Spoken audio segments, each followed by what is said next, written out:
Ito naman yung panibagong videos natin mga Karumlads TV, no? Ito, no?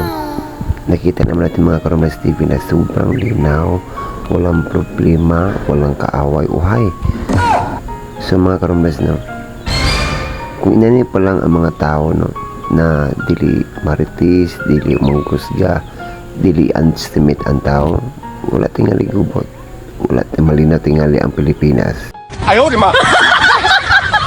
Kasagaran karon no makapost tag mga videos na atong i-post na atong gibuhat i-judge sa dente nila. Oy nakapalit ngano nakapalit bang ana bitaw mga Karumlads.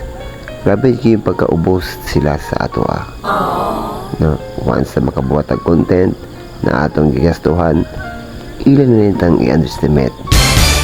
Kaya ang pagtuon nila dili ta ka provide kay pobre kita ng pagkatao. Oo, pobre kay ko ng pagkatao, pero wala po ko nangayo ninyo unsa kagamay na akong gipangayo sa inyo sarili kong paningkamot ni para sa akong kakulingon para makabuhat o makapalit sa butang na ini.